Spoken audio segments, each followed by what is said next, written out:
And of course, Biden never picked up that conversation. I told them about it, but he was going to give the death penalty. If he did that, you would have had this literally stopped, almost stopped.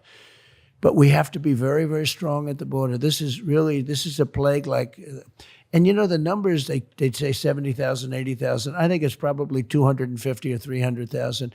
This is like a war. There's rarely a war. I mean, how many wars were you losing? 300,000 people a year.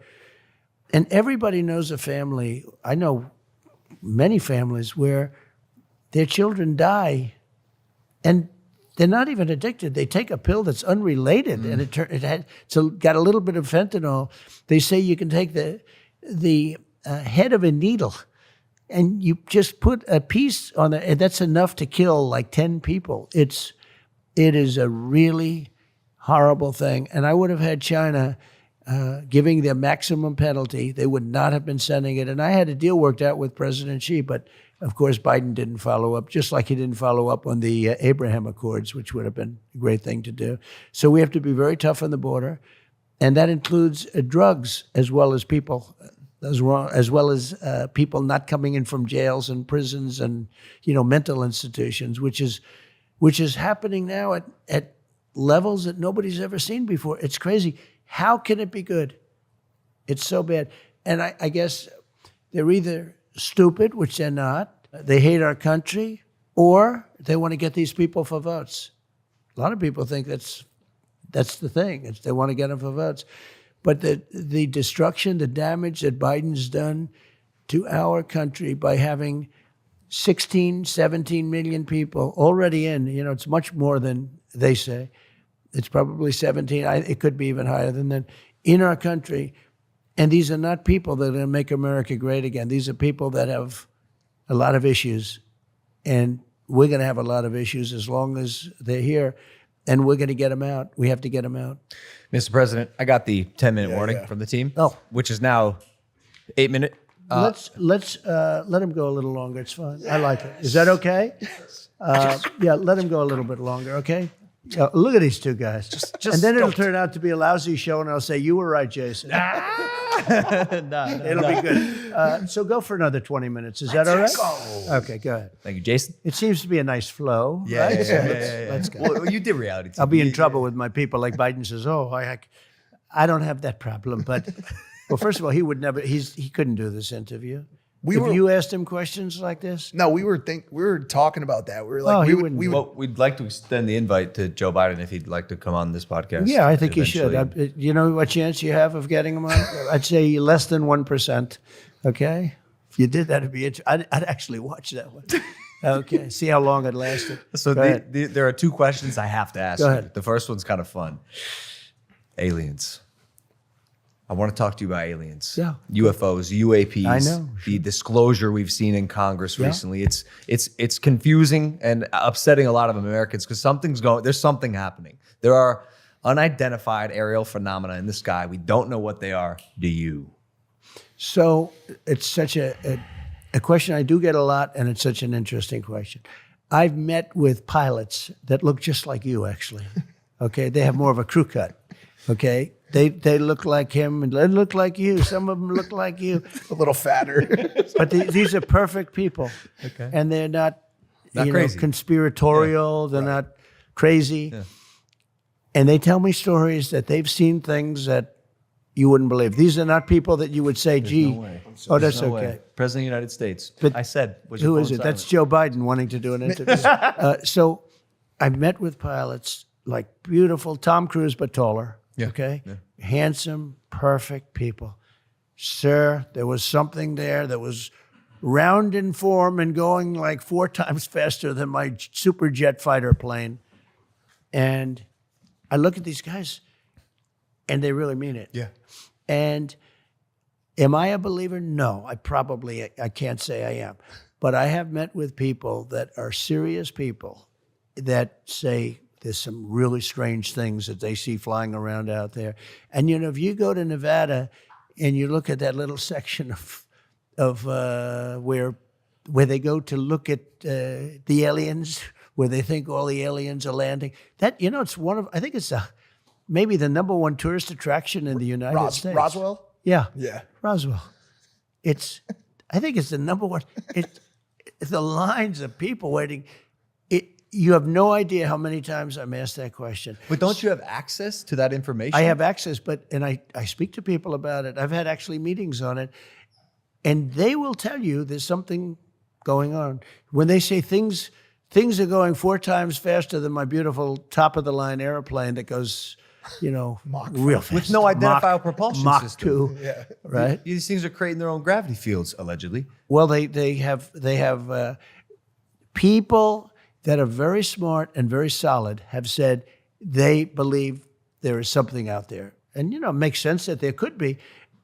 I've never been convinced, even despite that. I just, for some reason, it's not my thing. But a lot of people believe that it's true. A lot of very good, solid people believe it's true. What? And I know there are illegal aliens out there, but those are the ones that come through the border. We have plenty of them. Those are the ones I know. When you say aliens, I say, are they illegal aliens? These might be illegal, but we don't want to test them. Yeah. Because if they can go 4 times faster, we're not going to test them.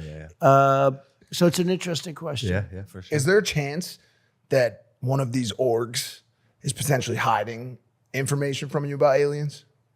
I guess so. It's you have the deep state, and you do have a deep state. And certainly they could. But I don't think on this subject, I was interested in it because I've been asked so many times. And I talked to people that have said that they've, it was a sighting. And it's very believable. It's very possible that there is something. And why wouldn't there be? You take a look at the universe and you see all of the different planets and you see this, look, here we are on one relatively small planet. Why wouldn't there be on a planet that's 400 times the size? Why wouldn't there be somebody? So it's certainly believable to me. The thought of it freaks me out. It's weird to think that we potentially are only the source of life in like an infinite, ever expanding universe. But technology. But they'd never be able to take you in a fight. No chance. I'll bet on you. No chance. Send me in. I'll bet on you. Send me in. Send me in, my brother. We'll handle it. That's a good team. And if we don't come back, I'm sure people will be happy about that too. The two of you will come back and say hello to him. By the way, I will. He's a great guy. Maybe Elon could get you guys there. You a fan of Elon Musk? I think Elon might be good for this question. He's a terrific. I looked at the ship that went up, the spaceship, and I never saw this before. I saw this is like 2 years ago. I see the motors coming down, the engines coming down, no wings, no anything, and then land. I say, what is going on? Yeah. And nobody ever saw that before. And if you didn't have him, you probably wouldn't be seeing it, And I called him, I said, what's that? He says, well, we want to be able to reuse the engines. I said, they don't have wings, they don't have anything, and they're landing on a platform in the middle of the ocean. I said, how cool is that? I thought I saw it all, but that was, no, he's a spectacular guy. Well, I mean, between PayPal, Neuralink, Starlink, Tesla, SpaceX, and other things. Yeah, he's probably one of the greatest minds of our generation. AI, very big. He's that's what I wanted to ask about. Yeah. It was the second question because technology is improving at a rapid pace. That's right. At a pace humanity's never seen before. And the most recent development in technology that is alarming but also cool is artificial intelligence, AI. Yeah. I think it's going to be eventually to a point where we're not able to tell what's real and what's fake. The era of truth, I believe, is probably slowly, unfortunately, coming to an end, unless you come with receipts.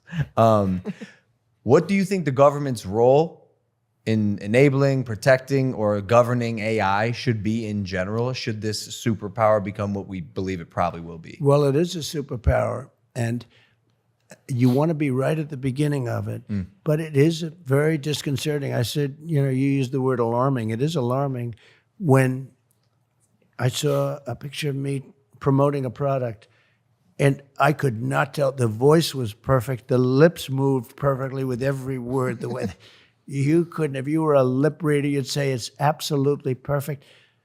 And that's scary. In particular, in one way, if you're the president of the United States and you announce that 13 missiles have been sent to, let's not use the name of a country, we have just sent 13 nuclear missiles heading to somewhere, and they will hit their targets in 12 minutes and 59 seconds. And you're that country, and there's no way of detecting. You know, I asked Elon, is there any way that, like Russia or China, can say that that's not really President Trump? He said there's no way. They'd have to rely on secondary first alert systems. They have to rely on a code that if you don't have a certain code, who the hell's going to check? You got like 12 minutes. And let's check the code. Gee, how's everything doing? So what do they do when they see this, right? They have maybe a counterattack. It's so dangerous in that way. Okay.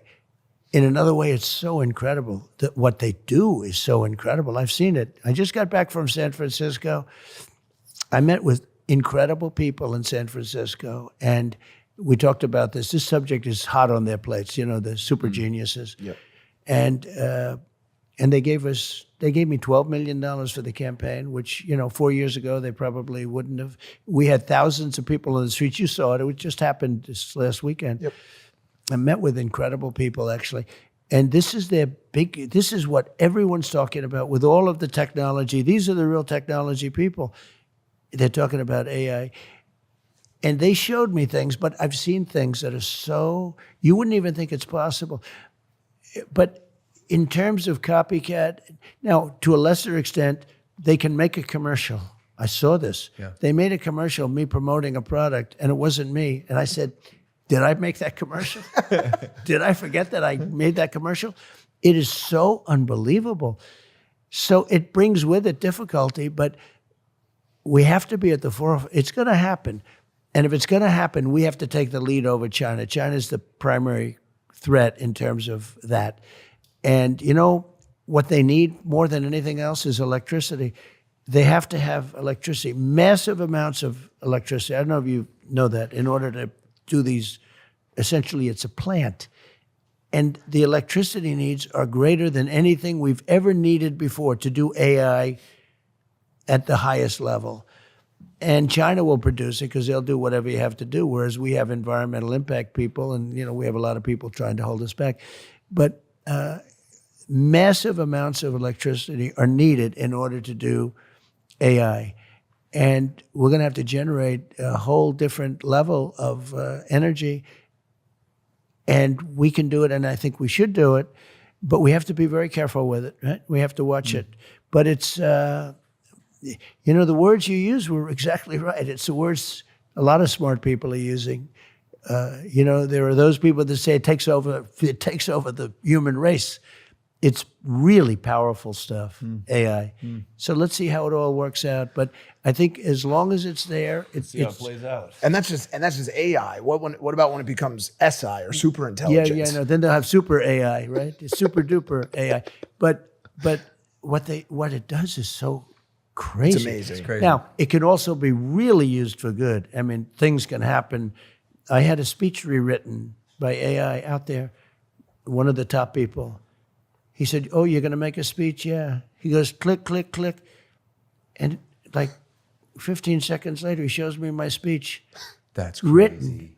That's crazy. So beautifully, I said, I'm going to use this sucker.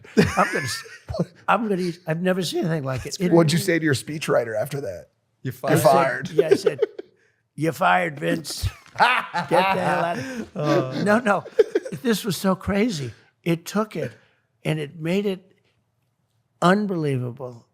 And it's and so fast. It's You just say, I'm writing a speech about these two young, beautiful men that are great fighters and sort of great at a lot of things, and tell me about them and say some nice things, and period. And then that comes out. Logan in particular is a great champion. Yeah. Jake is also good. See, I'm doing that only because you happen to. I appreciate Now, that. but no, it comes out with the most beautiful writing. So one industry, I think, that will be gone are these wonderful speechwriters. I've never seen anything like it, and so quickly. A matter of literally minutes, it's done. So it's a little bit scary. Well, as you said, let's see how this plays out. I did get the wrap it up because I do believe your team and I want to shoot a TikTok with you. Oh, that's good. I'm on TikTok. We now. saw your